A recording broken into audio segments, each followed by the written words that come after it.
The black Mercedes S-Class rolled smoothly through the evening traffic of London. Behind the wheel sat a man in a plain driver's uniform, his cap pulled low. His hands gripped the steering wheel firmly as he watched his wife through the rearview mirror. She didn't know who he really was, and what he was about to discover would shatter everything he thought he knew about their marriage. Before we continue with this story, please hit that subscribe button and turn on notifications so you never miss our latest incredible stories. Also, give this video a thumbs up and share it with someone who needs to hear this powerful message. Your support means everything to us. Now, let's continue. 5 months earlier, everything had seemed perfect. Daniel Phelps stood on the balcony of his penthouse in Oxford, overlooking the London skyline. At 38 years old, he was the CEO of Phelps Industries, one of the United Kingdom's largest tech companies. His net worth was estimated at over 3 billion naira. But despite all his wealth, Daniel felt empty. His phone buzzed. It was his younger sister Chioma, calling for the 3rd time that day. "Daniel, you need to settle down," she said the moment he answered. "You're almost 40. What are you waiting for?" "I'm busy building my empire, Chioma." "Your empire means nothing if you have no one to share it with," she replied. "Mama is worried. Even Papa mentioned it last Sunday." Daniel sighed. His parents had been pressuring him about marriage for years, but after watching several friends go through expensive divorces, he had become cautious. Too many women were interested in his money, not in him. "I'll find someone when the time is right," he said. "The time will never feel right," Chioma countered. "You're too careful, too suspicious. Not every woman is a gold digger." After the call ended, Daniel stood on the balcony for a long time, thinking. Maybe Chioma was right. Maybe his wealth had made him too paranoid to recognize genuine love. The next morning, Daniel's best friend and business partner, Emeka, stopped by his office. "You look terrible," Emeka said, dropping into a chair. "Still thinking about what Chioma said?" "How did you know?" "Because she called me too," Emeka laughed. "Your sister is persistent." Daniel leaned back in his chair. "Emeka, how do I know if a woman loves me for who I am and not for what I have?" Emeka was quiet for a moment. "You don't. Not until you test them." "Test them how?" "By showing them who you are without the money," Emeka suggested. "Strip away the wealth, the cars, the penthouses. See if they still want you." The idea planted itself in Daniel's mind. Over the next few days, it grew into a plan. 2 weeks later, Daniel attended a charity event for orphan children in Surulere. He had sponsored the event through his company but came dressed simply to avoid attention. That's where he met her. Grace Adeyemi stood near the children's play area, laughing as she helped a little boy tie his shoelaces. She wore a simple yellow dress, her natural hair pulled back in a ponytail. There was something genuine about her smile, something that made Daniel want to know more. He approached slowly. "You're good with children." She looked up, surprised. "Thank you. I volunteer here every Saturday. These kids deserve all the love they can get." "I'm Daniel," he said, extending his hand. "Grace," she replied, shaking it warmly. They talked for over an hour. Daniel learned that Grace worked as a nurse at a government hospital in Yaba. She lived in a small flat in Ebute Metta with her younger brother, who she was putting through university. Her parents had passed away 5 years ago. "What do you do?" Grace asked. Daniel had prepared for this question. "I'm a driver for a private company." Grace's smile didn't change. "That's honest work. My father was a bus driver. He was the hardest working man I ever knew." Something in Daniel's chest tightened. She didn't look down on him. She didn't dismiss him. She treated him like an equal. Over the next 3 months, Daniel and Grace grew closer. He picked her up after her nursing shifts in an old Toyota Corolla he had bought specifically for this purpose. They ate at local bukas, walked along Bar Beach, and talked for hours about everything. Grace introduced him to her younger brother, Tunde, a computer science student at the University of London. The young man was bright, ambitious, and respectful. "Your brother is impressive," Daniel told Grace one evening as they sat eating suya by the roadside. "He's all I have left," Grace said quietly. "After our parents died, I promised myself I would see him graduate, even if it means I work double shifts." "You work too hard," Daniel observed. Hard work never killed anyone, she smiled. Besides, I'm happy. I have my health, my brother, and now I have you. Daniel felt a wave of guilt. He was lying to her every day. But he needed to be sure. He needed to know her heart was pure. 3 months became 6 months. Daniel was falling in love. Grace was everything he had hoped to find. Kind, hardworking, genuine, and humble. She never asked him for money. When he offered to help with Tunde's school fees, she politely refused. "We manage on our own," she said firmly. "I appreciate the offer, but we're fine." Daniel respected her even more for that. Finally, after 8 months of dating, Daniel decided it was time. He would propose to Grace and then reveal his true identity. He was confident now. Grace loved him for who he was, not what he had. The proposal was simple. No fancy restaurant, no elaborate setup, just the two of them on Bar Beach at sunset.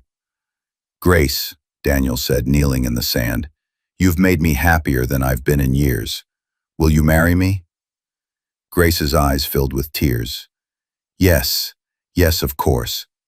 The ring was modest, all a driver could supposedly afford, but Grace wore it like it was made of diamonds.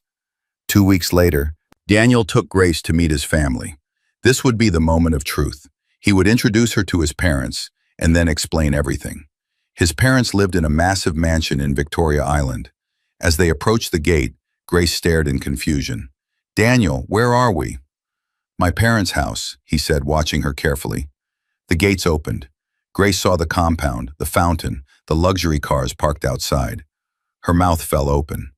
"Daniel, what is this?" He parked and turned to her. "Grace, I need to tell you something.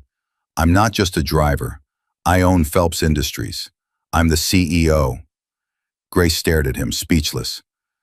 "I lied about my job," Daniel continued quickly. "I wanted to know if you could love me without the money. And you did. You loved me when you thought I had nothing. That's why I know you're the right woman for me." Grace's expression was unreadable. "You lied to me for 8 months? I had to know your heart was pure. By deceiving me?" Her voice shook. "By making me believe you were struggling when you have all this. Grace, please understand. I need a moment," she said, getting out of the car. Daniel's mother, Mrs. Phelps, came out of the house. She embraced Grace warmly. "Welcome, my daughter. Daniel has told us so much about you." The family dinner was awkward. Grace was polite but distant. Daniel's parents loved her immediately, but she barely spoke. On the drive home, Grace finally broke her silence.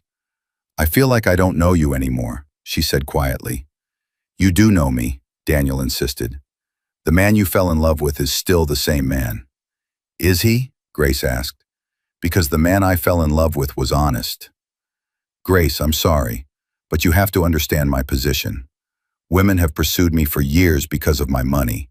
I needed to know you were different. And I needed to know I could trust you," Grace replied. "But you built our entire relationship on a lie." They didn't speak the rest of the way. Despite the rocky revelation, Grace agreed to continue the relationship. Daniel showered her with gifts: a new apartment in Lekki, a car, designer clothes, jewelry. He wanted to make up for the deception.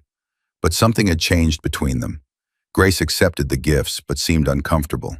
The easy laughter they once shared became rare. "She'll adjust," Emeka assured him. "It's a lot to take in." 3 months after the revelation, Daniel proposed again, this time with a proper ring, a massive diamond that cost more than most people earned in 5 years. Grace said yes, but her smile didn't reach her eyes. The wedding planning began immediately. It would be the social event of the season. Daniel spared no expense. The best venue, the best caterers, the best of everything. Grace went along with it all, but Daniel noticed she seemed overwhelmed. Whenever he asked if she was happy, she assured him she was. They married on a beautiful Saturday in December. The ceremony was held at the Eco Hotel, with over 500 guests in attendance. Grace looked stunning in her custom-made wedding gown. As Daniel watched her walk down the aisle, he felt a surge of triumph. He had found genuine love. He had outsmarted all the gold diggers and found a woman who loved him for himself. After the honeymoon in Dubai, they settled into married life. Daniel bought them a mansion in Banana Island. Grace quit her nursing job, though Daniel noticed she seemed sad about it. "You don't have to work anymore," he told her. "You can relax, enjoy life." "I liked my work," Grace said quietly. "I liked helping people." "You can do charity work," Daniel suggested. "We can set up a foundation in your name." Grace nodded but said nothing more. The months passed.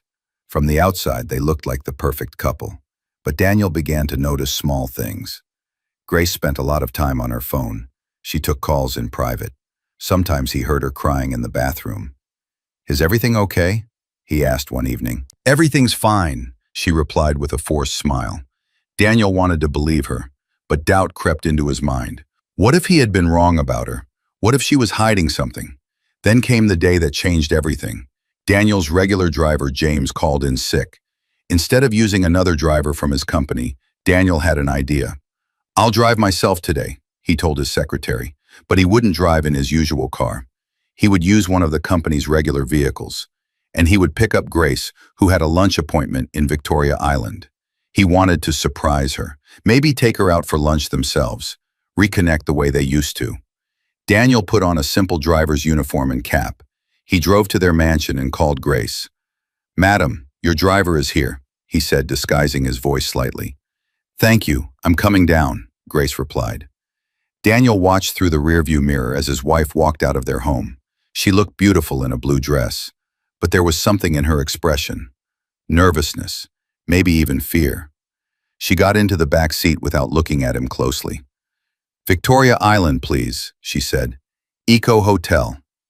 As Daniel drove, he watched his wife in the mirror. She was texting furiously on her phone. Her fingers trembled slightly. Then her phone rang. "Hello?" Grace answered. "Yes, I'm on my way now." "No, he doesn't know. He thinks I'm meeting Chioma for lunch." Daniel's hands tightened on the steering wheel. Grace continued. I know. I feel terrible about lying, but what choice do I have? This is the only time I can get away." "Yes, I have it with me. Everything we discussed. I'll see you soon." She ended the call and stared out the window, her expression troubled. Daniel's mind raced. His wife was lying to him. She was meeting someone secretly, someone she didn't want him to know about. All his old suspicions came flooding back.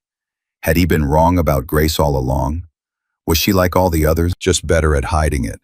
When they arrived at the Echo Hotel, Grace got out quickly. "Wait here," she told him. "I'll call when I'm ready to leave." Daniel watched her disappear into the hotel. His heart pounded. Every instinct told him to follow her, to find out what she was hiding. He parked the car and went after her, keeping his cap pulled low and staying at a distance. Grace walked through the lobby and took the elevator to the 10th floor. Daniel followed, taking the stairs to avoid being seen in the elevator with her. On the 10th floor, he watched from around a corner as Grace knocked on a hotel room door. A man opened it. He was young, well-dressed, handsome. He smiled when he saw Grace and pulled her into the room quickly. Daniel felt like he'd been punched in the stomach. His wife, his Grace, the woman who was supposed to love him genuinely. She was meeting another man in a hotel room. All of it had been a lie. He stumbled back to the stairwell, his vision blurring. The pain in his chest was physical. He had given her everything. He had trusted her completely, and she had betrayed him. For 15 minutes, Daniel sat on the stairwell steps, trying to breathe, trying to think. Should he burst into the room and confront them? Should he leave and call his lawyer immediately? Finally, he stood up. He needed to know the truth, all of it. Daniel walked to the hotel room door and knocked firmly. Footsteps approached. The door opened. The young man stood there, confused. "Can I help you?" "I'm here for my wife," Daniel said, his voice cold. The man's eyes widened. "Your wife?" Daniel pushed past him into the room. Grace sat on the couch, papers spread out in front of her. When she saw Daniel, her face went white. "Daniel," she whispered, "what are you doing here?" "That's my question," he replied. "Who is this man? What's going on?" Grace stood up slowly, her eyes filling with tears. "Daniel, I can explain." "I'm sure you can." he said bitterly. 8 months you played me, made me believe you were different, and now this. It's not what you think, she said desperately. Then what is it? Daniel's voice rose. Why are you meeting another man in a hotel room? Why are you lying about having lunch with my sister? The young man stepped forward. Sir, I think you're misunderstanding. Stay out of this, Daniel snapped. Grace moved toward him, her hands outstretched. Daniel, please, just listen to me. I've listened enough, Daniel said. I've heard enough lies. He turned to leave. Behind him, he heard Grace crying, calling his name, but he kept walking. Down the hallway, down the stairs, out of the hotel. His mind was numb as he drove away. The woman he loved, the woman he had tested so carefully, had turned out to be exactly what he feared. A liar, a cheater, someone who saw him as nothing more than a wallet. Daniel drove aimlessly through London traffic, barely seeing the road ahead. His phone rang repeatedly. Grace, Chioma, his mother. He ignored them all. Finally, he pulled over near the London lagoon. He sat in the parked car, staring at the water, feeling his carefully constructed world falling apart. He had been so careful, so thorough in his testing. How had he missed this? How had Grace fooled him so completely? His phone buzzed with a text from Grace. Please come home. Please let me explain. Nothing happened. I swear to you, nothing happened. Daniel stared at the message. Part of him wanted to believe her, but the evidence was clear. She had lied. She had met another man. What other explanation could there be? Another text came through, this time from the unknown number. Mr. Phelps, this is David from the hotel. Grace asked me to contact you. Please, sir, you have the wrong idea. Grace was helping me with something important. Please call her. Let her explain. Daniel deleted both messages without responding. As the sun set over London, Daniel sat alone in his car, a billionaire with everything and nothing. His disguise had revealed a truth he wished he'd never learned. His wife, the woman he trusted above all others, had broken his heart. Daniel didn't go home that night. Instead, he checked into a hotel under a false name, turned off his phone, and sat in the darkness, replaying everything in his mind. The meeting, the secret call, the young man, the hotel room. All of it pointed to one conclusion. Grace had been using him all along. By morning, his phone had 43 missed calls and 67 text messages. He scrolled through them without reading. Grace, Chioma, his parents, Emeka, even Tunde, Grace's brother. One message from Emeka caught his attention. Daniel, wherever you are, call me. Grace is at the house crying. Your mother is here. Something's wrong with the story. Call me. Something wrong with the story? What story could there be except betrayal? Daniel finally turned on his phone and called his lawyer. Kunle, I need you to start divorce proceedings immediately. Daniel, what happened? Kunle asked, surprised. You just got married 6 months ago. My wife is cheating on me.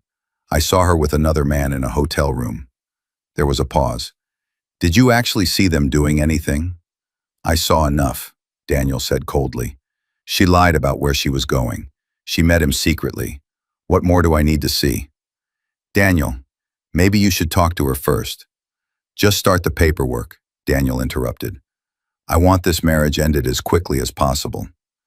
After hanging up, Daniel finally drove home. It was mid-morning when he arrived at the Banana Island mansion. 3 cars were parked in front. His mother's Range Rover, Chioma's Mercedes, and Emeka's BMW. Daniel took a deep breath and walked inside. The living room fell silent when he entered. His mother sat on the sofa next to Grace, who looked like she hadn't slept. Her eyes were red and swollen. Chioma stood by the window, arms crossed. Emeka paced near the door. Daniel, his mother stood immediately. Where have you been? We've been worried sick. I needed time to think, he replied, not looking at Grace. Grace stood up slowly. Daniel, please let me explain what you saw. What's there to explain? Daniel's voice was flat. I saw you with another man in a hotel room. You lied about where you were going. Because I knew you wouldn't understand, Grace said desperately. I knew if I told you the truth, you would react exactly like this. The truth? Daniel laughed bitterly. You want to talk about truth? After everything I did to make sure you were genuine, Chioma stepped forward. Brother, you need to listen to her. Stay out of this, Chioma. No, Chioma said firmly, because you're being an idiot. Grace has been trying to explain since yesterday, but you won't listen. Mrs. Phelps touched Grace's shoulder gently.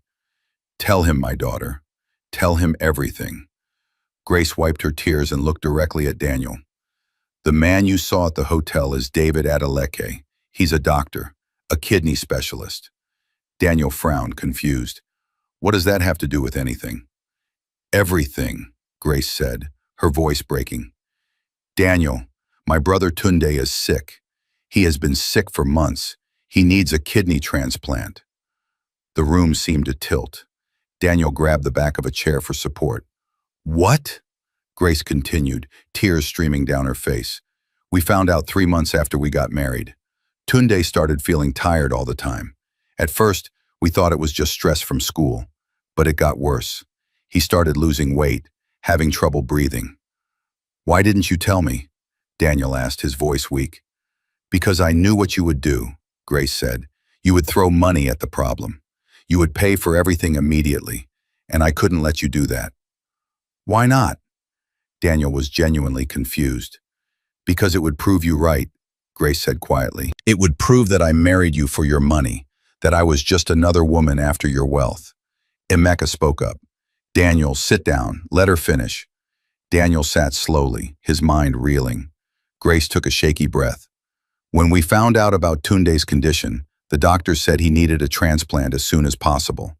The cost is enormous, over 15 million naira for the surgery and post-operative care. I could have paid that easily, Daniel said. I know, Grace replied, but don't you see? If I had come to you asking for 15 million naira for my brother just months after we got married, what would you have thought? What would everyone have thought? Daniel was silent. You already doubted me once, Grace continued. You lied to me for 8 months because you thought I might be after your money. How could I come to you so soon asking for such a huge amount? You would have thought your worst fears were confirmed. Mrs. Phelps wiped her own eyes. So what did you do, my daughter? I started working again, Grace said. In secret. I got a job at a private hospital, working night shifts while you slept. I saved every naira, but it wasn't enough. It would never be enough in time. The hotel meeting, Daniel said slowly, beginning to understand. Grace nodded. Dr. David Adeleke is one of the country's best kidney specialists. He also runs a foundation that helps patients who can't afford transplants. I've been meeting with him for weeks, filling out applications, providing documentation. Yesterday was the final meeting. He wanted to review everything before presenting Tunde's case to the foundation board. The papers on the couch, Daniel whispered. Medical records, Grace confirmed. Financial statements, everything needed for the application. Daniel buried his face in his hands. Grace, I saw you with another man and assumed the worst. I didn't even let you explain. You've been trained to see betrayal everywhere, Chioma said quietly. Your wealth has made you suspicious of everyone, even the woman you love. How long has Tunde been sick? Daniel asked. 5 months, Grace said. He made me promise not to tell you. He was afraid you would think we trapped you into marriage to pay for his treatment. Where is he now? At the teaching hospital in Yaba, Grace replied. On dialysis. His condition is stable, but he needs the transplant soon. Daniel stood up abruptly. We're going to see him, now. Daniel, Grace started. Now, he repeated firmly. And then we're getting him the best treatment available. I don't care what it costs. But people will think. I don't care what people think, Daniel said, looking at his wife properly for the first time since entering the room. I care about you. I care about your brother. And I was a fool for not trusting you. The drive to the hospital was quiet. Grace sat in the passenger seat, occasionally glancing at Daniel. He kept his eyes on the road, his jaw tight. I'm sorry, she said softly. I should have told you from the beginning. No, Daniel replied. I should have created a marriage where you felt safe enough to tell me anything. Instead, I made you feel like you had to hide. At the hospital, they found Tunde in a shared ward, hooked up to a dialysis machine. The young man looked thin and tired. When he saw them enter, his face filled with panic. Grace, what is he doing here? Tunde tried to sit up. You promised you wouldn't tell him. He found out, Grace said gently. Tunde looked at Daniel with fear in his eyes. Sir, please. This isn't what it looks like. Grace didn't marry you for money. She loved you before she even knew you had money. I know, Daniel said, pulling a chair close to the bed. And I'm sorry I ever made either of you feel like you couldn't come to me for help. We didn't want to be a burden, Tunde said weakly. You're my brother now, Daniel replied. Family is never a burden. He pulled out his phone and made a call. Dr. Ogunlade, this is Daniel Phelps. I need you to prepare a private suite at your hospital immediately. I'm transferring a patient to you today.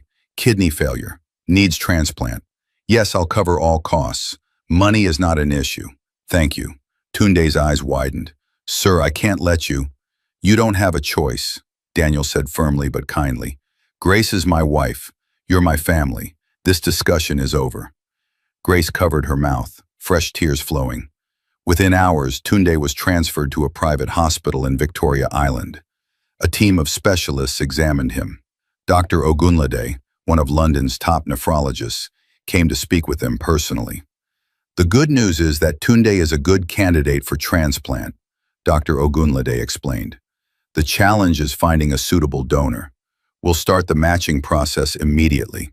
If we can't find a match through the donor registry, we may need to test family members. Test me, Grace said immediately. And me, Daniel added. Over the next week, Daniel watched his wife transform back into the woman he had fallen in love with. With Tunde receiving proper care, some of the weight lifted from her shoulders. She smiled more. She laughed again. But Daniel still felt the guilt of his suspicions eating at him. One evening, as they sat in Tunde's hospital room watching him sleep, Grace spoke quietly. I understand why you doubted me, you know. Daniel turned to her. That doesn't make it right. No, Grace agreed. But I understand. You've been hurt before. People have used you. It makes sense that you'd be careful. But I tested you already, Daniel said. For 8 months, I pretended to be a driver. You loved me anyway. You proved yourself. Why couldn't I just trust that? Grace was quiet for a moment. Maybe because trust isn't something you prove once and then it's done. It's something you build every day. I failed at building it, Daniel said. I made you afraid to come to me when you needed help. We both made mistakes, Grace replied. I should have trusted you enough to tell you about Tunde, even if I was scared of what you'd think. Daniel took her hand. No more secrets. Whatever happens, we face it together. No more secrets, Grace agreed. The test results came back 3 days later. Dr. Ogunlade called them into his office with a smile. We found a match, he announced. And it's actually perfect. Close family usually has the best chance, and this is exceptional. Who? Grace asked eagerly. You, Mrs. Phelps. You're a perfect match for your brother. Grace's face lit up, then immediately clouded with concern. Is it safe?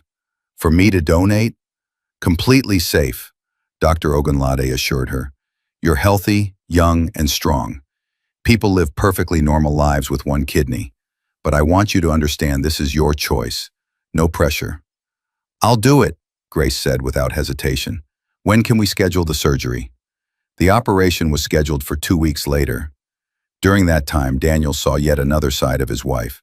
Despite her own nervousness about the surgery, she focused entirely on comforting Tunde. What if something goes wrong?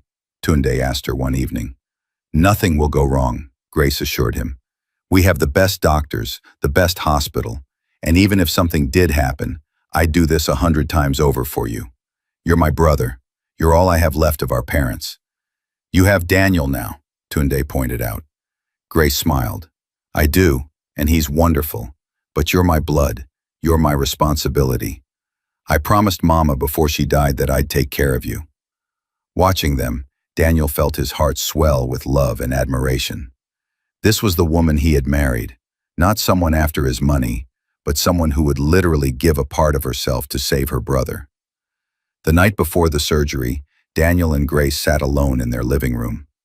Are you scared? He asked. Terrified, she admitted, but also hopeful. Tunde will have a real chance at life again. He can finish school, have a career, maybe have a family someday.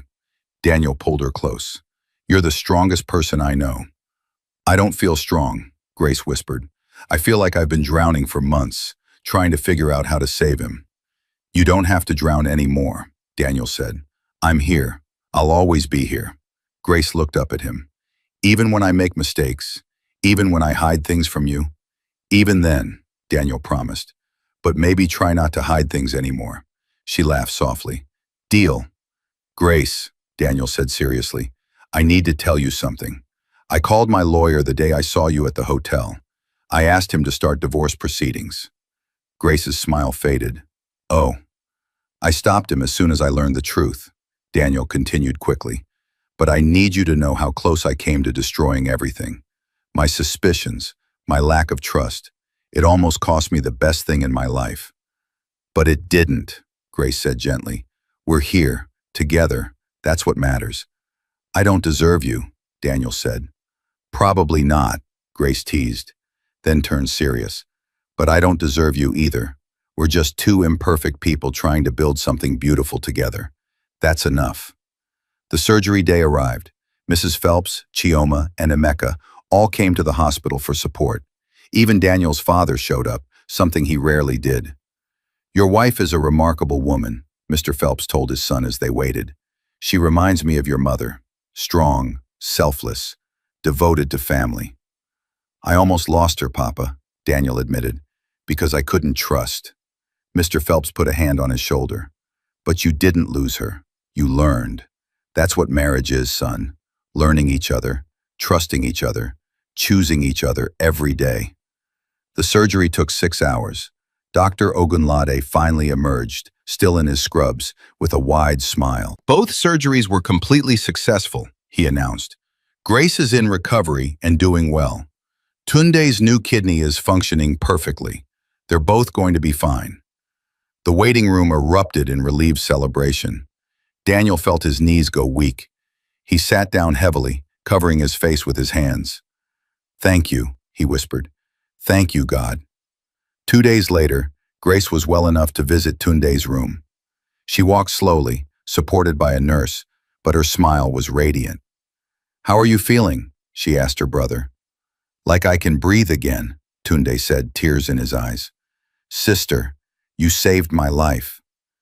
You would have done the same for me, Grace replied.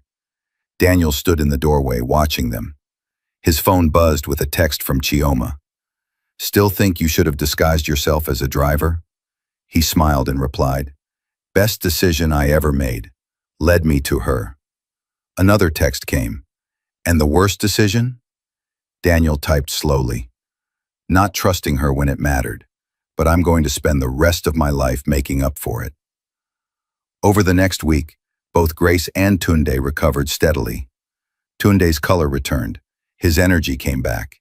He started talking about returning to school, about his future, about dreams he'd thought were dead. Grace healed more slowly, but she never complained. Instead, she focused on encouraging her brother and planning his recovery.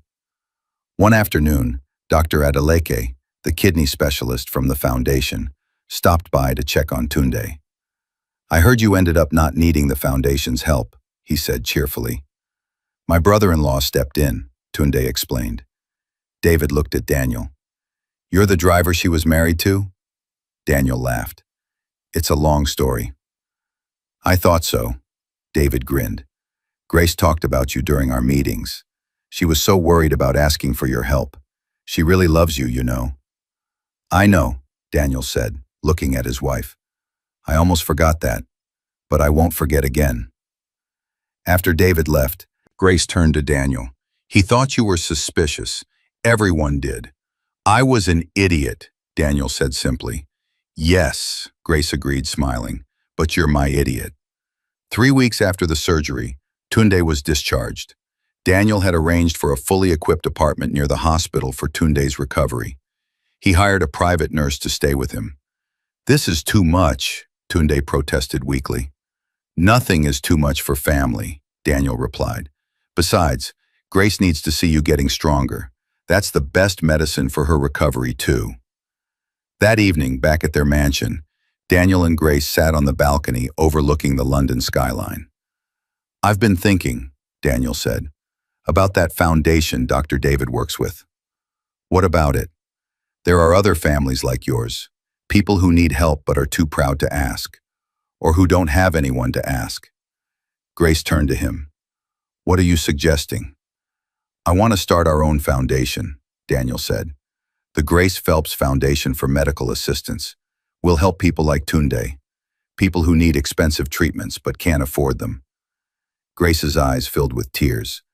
"Daniel, you tried to help your brother alone because you were afraid of what I'd think," Daniel continued. "But you shouldn't have had to.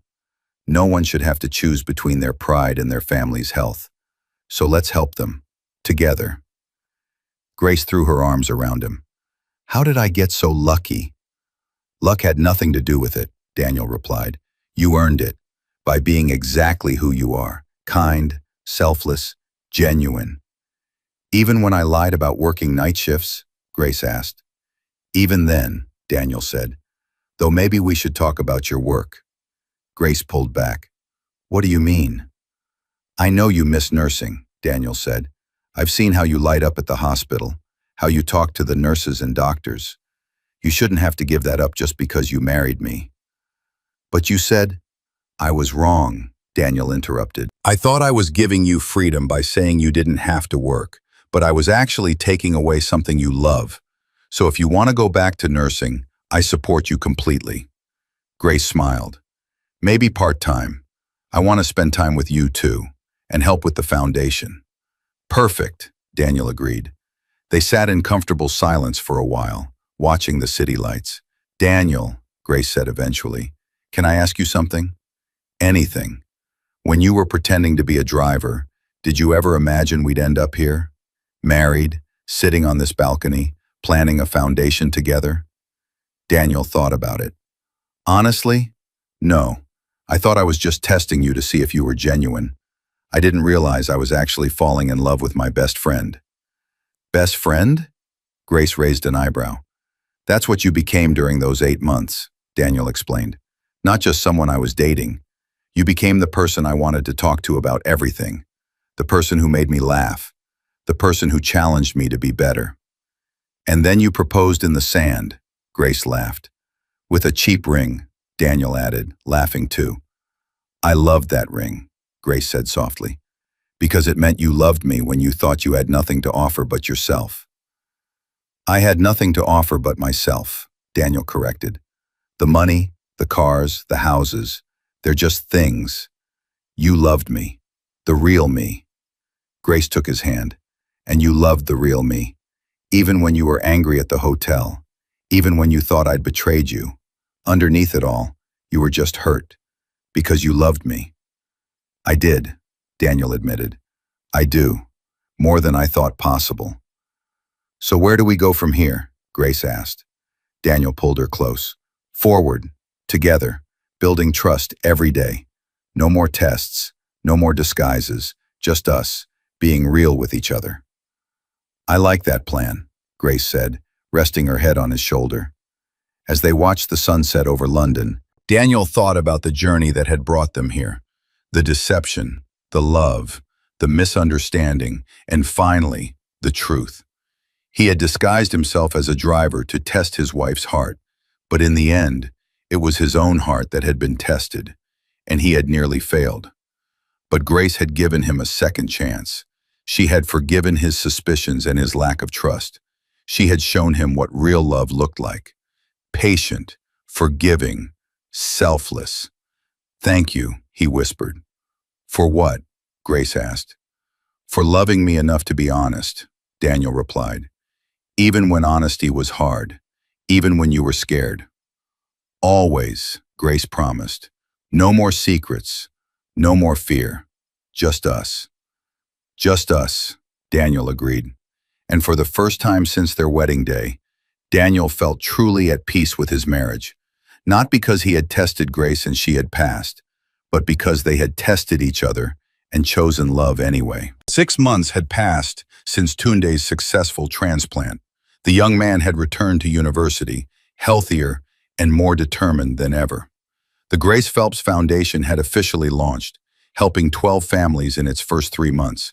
But on this particular Tuesday morning, Daniel woke up to find his wife's side of the bed empty. Again. For the past 2 weeks, Grace had been distant. She left early in the mornings and came home late at night. When Daniel asked where she'd been, her answers were vague. Just foundation work, she'd say, or meeting with the hospital board. Daniel wanted to trust her. He had promised himself after the hotel incident that he would never doubt Grace again. But old habits die hard, and the voice in his head was getting louder. At his office that morning, Emeka noticed his friend's troubled expression. "You look like you didn't sleep," Emeka observed. "Grace was gone when I woke up," Daniel said, staring at his computer screen without really seeing it. "That's the 5th time this week." "Did you ask her about it?" "She says it's foundation business," Daniel replied. "But something feels off. She's secretive again, taking calls in other rooms, smiling at her phone when she thinks I'm not looking." Emeka leaned back in his chair. "Daniel, don't do this." "Don't do what?" "Don't let your old paranoia destroy what you've built," Emeka warned. "You and Grace worked through everything. You promised to trust her." "I know," Daniel said, rubbing his temples. "But what if I was wrong? What if she was just waiting for the right moment?" "The right moment for what?" Emeka asked incredulously. "Daniel, that woman gave her brother a kidney. She works at the foundation helping people. What more proof do you need?" Daniel knew Emeka was right, but the doubt had already planted itself in his mind, growing like a weed. That evening, Grace came home at 9 o'clock. Her hair was slightly messy, and she carried a large manila envelope. "Sorry I'm late," she said, kissing Daniel's cheek quickly. "Traffic was terrible." "Where were you?" Daniel asked, trying to keep his voice casual.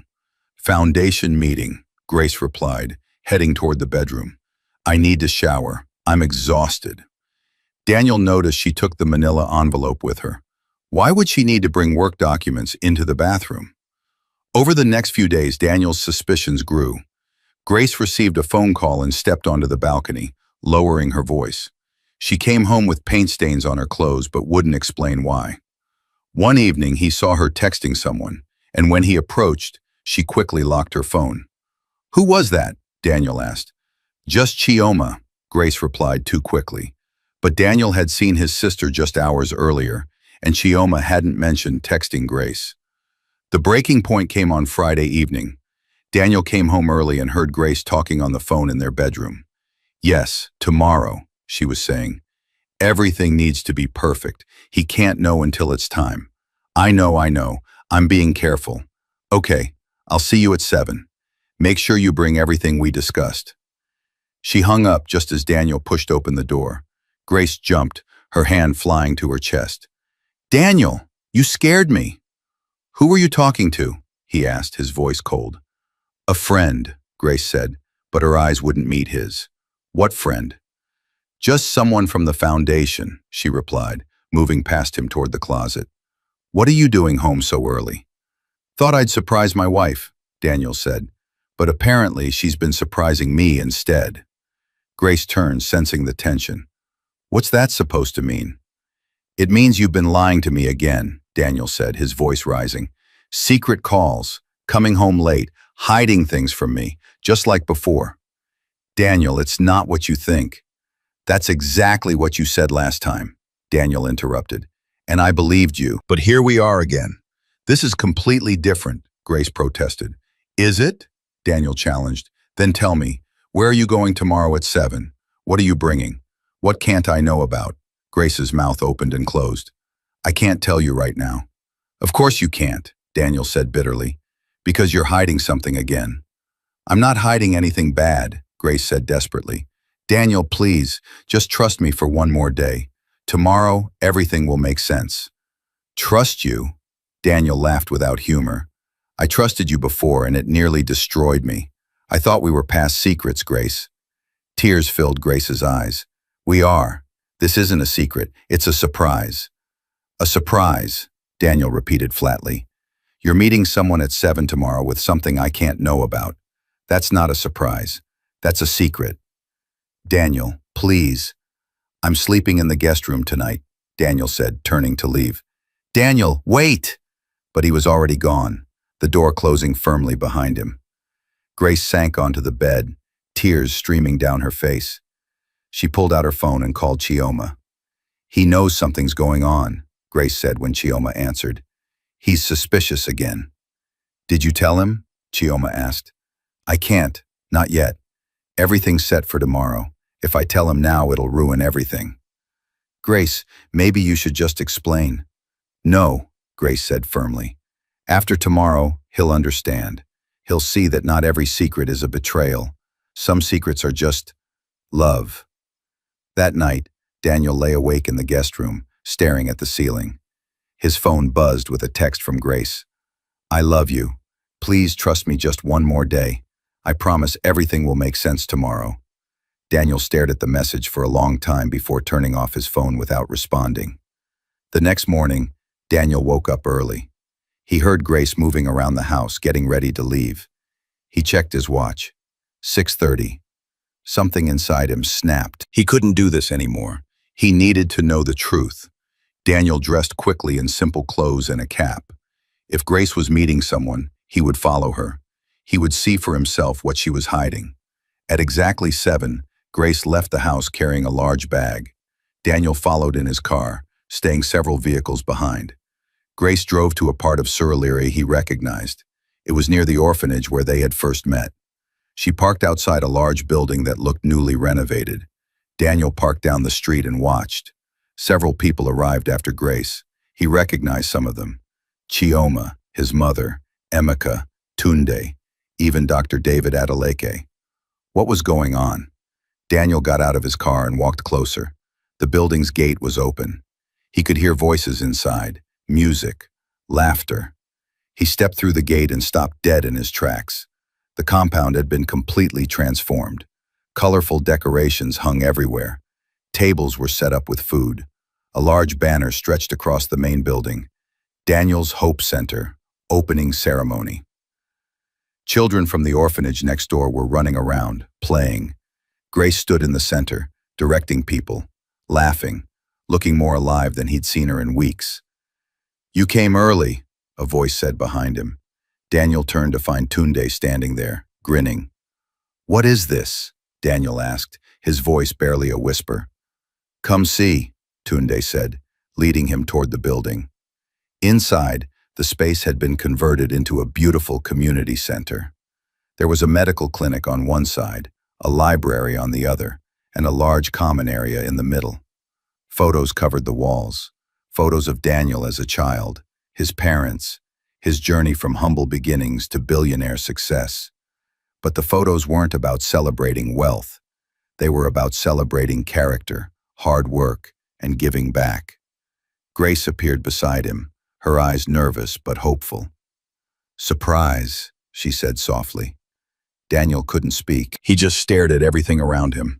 You told me once about growing up in Surulere, Grace began, about how your mother used to bring you to this very street, how you played with the kids from the orphanage, how you promised yourself that one day, if you made it, you'd come back and help. Daniel nodded slowly, remembering. I found this building 3 months ago, Grace continued. It was abandoned, falling apart, but it was right next to the orphanage where we met, where our story began. And I thought, what if we brought your dream to life? She took his hand and led him through the center. The medical clinic will provide free health care to the community, she explained. Dr. David has volunteered to oversee it. The library has books for the children and computer classes for adults. The common area will host after-school programs, job training, and community events. Daniel stopped in front of a wall.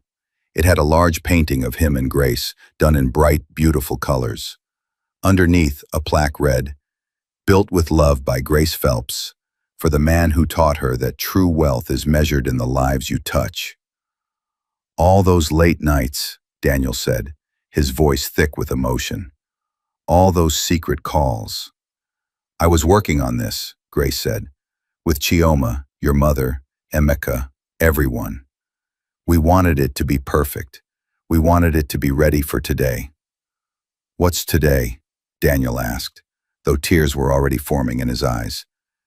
"Your birthday," Grace said softly. "The birthday you never celebrate because you say it's just another day. But it's not just another day, Daniel. It's the day the world got you, the day my life got you, and I wanted to show you what that means." Daniel turned to face her fully. "I thought you were hiding something terrible. I thought—" "I know what you thought," Grace interrupted gently, "and I don't blame you. I knew you'd be suspicious, but I also knew that this needed to be a surprise. Because you would have tried to stop me. You would have insisted on paying for everything yourself. How did you pay for all this?" Daniel asked, looking around the massive center. Grace smiled. "The foundation helped. Your mother donated. Chioma used her savings. Even Tunde contributed from his part-time job. All the people whose lives you've touched wanted to give back. This center isn't just from me, Daniel. It's from everyone who loves you." Chioma appeared with the rest of the family. "Surprise, big brother." Mrs. Phelps hugged her son. "Happy birthday, my son. Your wife is something special." Daniel pulled Grace into his arms, burying his face in her shoulder. "I'm sorry. I'm so sorry I doubted you again." "I forgive you," Grace whispered. "But Daniel, we need to talk about this, about your trust issues, because I can't keep proving myself over and over." "I know," Daniel said, pulling back to look at her. "You're right. It's not fair to you." Emeka stepped forward. "Daniel, man, we need to talk about therapy." Daniel looked at his friend, surprised. "I'm serious," Emeka continued. "Your father's betrayal by business partners, your ex-girlfriends using you, all of that left scars. You need to work through it with a professional, because Grace shouldn't have to pay for other people's mistakes." Daniel nodded slowly. "You're right. I'll do it. I'll get help." Grace squeezed his hand. "We'll do it together, couples therapy, because this isn't just your issue. This is our issue, and we'll work through it as a team." The opening ceremony began. The orphanage children came pouring in, amazed by the new space. Community members from the neighborhood explored the facilities. Doctors and volunteers explained the free services that would be available. Daniel stood with Grace, watching it all, his heart full. "You know what the crazy thing is?" he said quietly. "What?" "I disguised myself as a driver to test if you were genuine," Daniel said. "And now twice, you've had to prove yourself to me because I couldn't let go of my fear. But you never tested me. You just loved me." Grace leaned against him. "I tested you once." "When?" "That first day we met, at the orphanage," Grace said. "You were dressed simply, but I saw how you looked at the children. How you treated the orphanage workers with respect. How you talked about honest work like it was noble. That told me everything I needed to know about your character." "One conversation told you that much?" "One conversation showed me your heart," Grace corrected. "Everything else was just getting to know the details." An elderly woman from the neighborhood approached them, tears in her eyes. "Thank you," she said to Grace. "My grandchildren come to this street every day. Now they'll have somewhere safe to learn, to play, to grow. God bless you." Grace hugged her warmly. "It's our pleasure, Mama." As the woman walked away, Daniel turned to Grace. "You did all this in 3 months." "With a lot of help," Grace admitted. "Your mother is surprisingly good at organizing construction workers, and Chioma has connections everywhere. She got us discounts on everything from paint to computers. And the painting?" Daniel gestured to the beautiful artwork of them together. Grace smiled. "Remember when I came home with paint stains? I was working with a local artist. She's from the neighborhood. Her talent is incredible, but she's never had formal training. We're sponsoring her to go to art school." Daniel shook his head in wonder. "While I was suspecting you of betrayal, you were building a legacy." "Our legacy," Grace corrected. "This is for both of us. For the children we'll have someday. For the community that shaped you. For everyone who needs hope." Tunde appeared with a small boy from the orphanage. "Uncle Daniel," Tunde said formally. "This is Emmanuel. He wants to say something." The little boy, who couldn't have been more than 6, looked up at Daniel with big eyes. "Thank you for the library," Emmanuel said shyly. "My teacher says I'm good at reading. Now I can read every day." Daniel knelt down to the boy's level. "What's your favorite book?" "I don't know yet," Emmanuel admitted, but I want to read them all. Daniel smiled. Then you will, and when you do, you come tell me about them. Deal? Emmanuel nodded enthusiastically and ran back to the library. As Daniel stood up, he felt something shift inside him.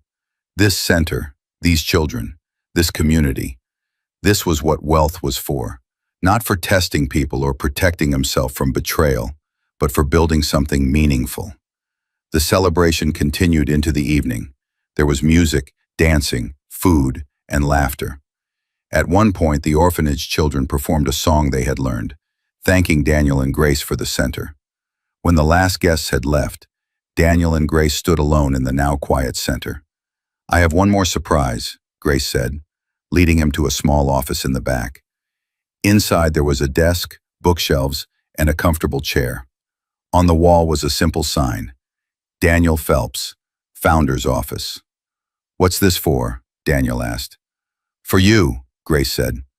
I know you work from your company office every day, but I thought maybe once a week you could work from here. Be present in the community. Meet the people the foundation helps. Remember why you do what you do. Daniel sat down in the chair, running his hands over the desk. You've thought of everything. I tried, Grace said, perching on the edge of the desk. Daniel, I need you to understand something. When I was planning all this, I wasn't trying to keep secrets from you. I was trying to give you something pure, something that wasn't tainted by doubt or suspicion. I wanted you to see that not everything hidden is bad. Sometimes we hide things because we're wrapping them with love. Daniel pulled her down onto his lap. I understand now, and I'm sorry I made you feel like you had to prove yourself again. We both have work to do, Grace said. Me on being more open, even when I want to surprise you. You on trusting that not everyone is out to hurt you. Couples therapy, Daniel said, starting next week. Starting next week, Grace agreed. But for tonight, can we just enjoy this? Your birthday, our center, our future. Daniel kissed her softly. Yes, let's enjoy this. They sat in comfortable silence for a while, looking out the window at the neighborhood. Grace, Daniel said eventually, do you remember what you told me at the hospital, after the whole kidney transplant ordeal? I said a lot of things. Which part? You said trust isn't something you prove once and then it's done. It's something you build every day. Grace nodded. I remember. I'm ready to really build it now, Daniel said. Not with tests or suspicions or disguises, but with honesty, vulnerability, and faith. Real faith that you are who you've shown me you are. And who is that? Grace asked softly. The love of my life, Daniel replied. My partner, my best friend. The woman who sees past my wealth to my heart. The woman who builds hope centers instead of harboring resentment. The woman who gives kidneys and second chances and birthday surprises that change everything. Grace wiped a tear from her cheek. You're going to make me cry again. Good tears this time? The best tears, she confirmed. Daniel's phone buzzed. It was a text from his mother. Son, we're at your house for the birthday dinner Grace planned. Where are you two? Daniel showed Grace the message. Another surprise? She grinned. I told you, I thought of everything. They locked up the center and drove home together. The mansion was filled with family and close friends, all gathered for an intimate birthday dinner. As they ate and laughed and shared stories, Daniel looked around the table. His parents, Chioma, Emeka, Tunde, Dr. David, and several other people who had become important in their lives. But his eyes kept returning to Grace, his wife, the woman he had tested, doubted, suspected, and hurt. The woman who had forgiven him every time and loved him anyway. After dinner, when everyone had moved to the living room for cake, Daniel pulled Grace aside onto the balcony. I want to tell you something, he said. Okay. When I dressed up as a driver all those years ago, I thought I was being smart. I thought I was protecting myself from gold diggers and users. But really, I was protecting myself from love. Because love requires vulnerability. It requires trust. It requires believing in someone even when you're scared. Grace listened quietly. "You've shown me what real love looks like," Daniel continued. "Not perfect love. We've both made mistakes, but honest love. The kind that builds hope centers and forgives suspicions and chooses each other even when it's hard." "Daniel, let me finish," he said gently. "I want to renew our vows." Grace's eyes widened. "What?" "I want to marry you again," Daniel said. "But this time, no secrets, no disguises, no tests. Just two people who know exactly who the other is, choosing to build a life together. What do you say?" Grace threw her arms around his neck.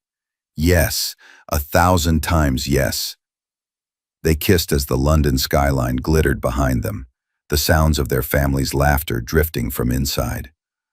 "I love you," Daniel whispered. "I love you too," Grace replied. "And Daniel?" "Yes?" "Thank you for disguising yourself as a driver." Daniel pulled back, confused. "Why? It caused so much pain." Grace smiled.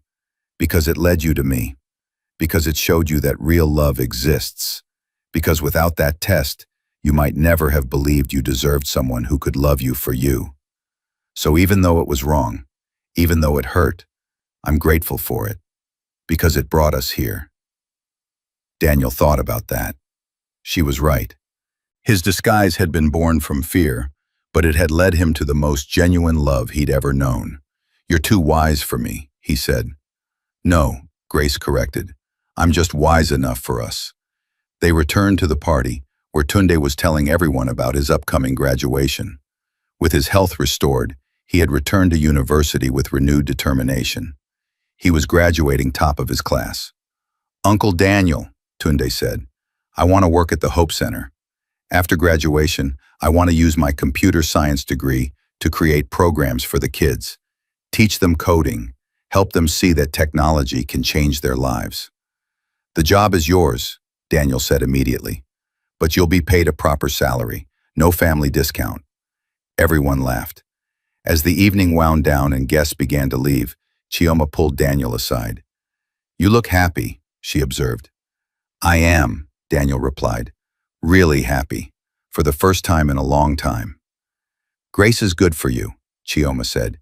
"She keeps you humble. She reminds you where you came from." "She does," Daniel agreed. "And more than that, she shows me where I'm going, who I can become." Chioma hugged her brother. "I'm proud of you, for getting help, for working on your trust issues, for being man enough to admit when you're wrong." "Grace makes it easy," Daniel said. "She doesn't hold grudges. She just loves and moves forward." "Keep her close," Chioma advised. "Women like that are rare." "I will," Daniel promised. "I'm never letting her go again." After everyone had left, Daniel and Grace cleaned up together, moving around the kitchen in comfortable synchronicity. "Tired?" Daniel asked as they finished. "Exhausted," Grace admitted, "but happy. Today was perfect." They headed to bed, but before turning off the light, Grace said, "Daniel, there's one more thing I need to tell you." Daniel's heart skipped. "What is it?" Grace took his hand and placed it on her stomach. "I'm pregnant." Time seemed to stop. Daniel stared at his wife, his hand on her belly, his mind trying to process what she just said. "You're... we're... we're having a baby," Grace confirmed, tears and laughter mixing in her voice. "I found out last week. I wanted to tell you today, with everything else. Our Hope Center, our renewed commitment, and now our future." Daniel pulled her close, overwhelmed with emotion. "A baby. We're having a baby." "Are you happy?" Grace asked. "Happy doesn't begin to cover it," Daniel said, kissing her forehead, her cheeks, her lips. "Grace, you've given me everything. Love, purpose, hope, and now a child. How did I get so lucky?" "You disguised yourself as a driver," Grace teased. "Remember?" They both laughed. As they lay in bed, Grace curled against Daniel's side, his hand still resting on her stomach. Daniel thought about the journey that had brought them here. He had started with fear and suspicion, testing the woman who would become his wife. He had nearly lost her twice because he couldn't let go of his doubts. But through it all, Grace had remained constant, patient, forgiving, loving. She had taught him that trust isn't about testing people until they prove themselves worthy. It's about choosing to believe in someone even when you're scared, even when you've been hurt before, even when it would be easier to walk away. "Grace," he whispered in the darkness. Thank you for not giving up on me." "Thank you for not giving up on us," she replied sleepily. As Daniel drifted off to sleep, he made a silent promise to his unborn child, to his wife, and to himself. No more disguises, no more tests, no more letting fear control his life. From now on, he would choose love. He would choose trust. He would choose grace every single day for the rest of his life. And as the London night settled over their home, Daniel Phelps, billionaire, husband, soon-to-be father, and finally, a man at peace, smiled in the darkness. His journey as a disguised driver had broken his heart when he thought he'd discovered betrayal. But in the end, it had revealed the greatest truth of all. Real love doesn't need to be tested. It just needs to be trusted.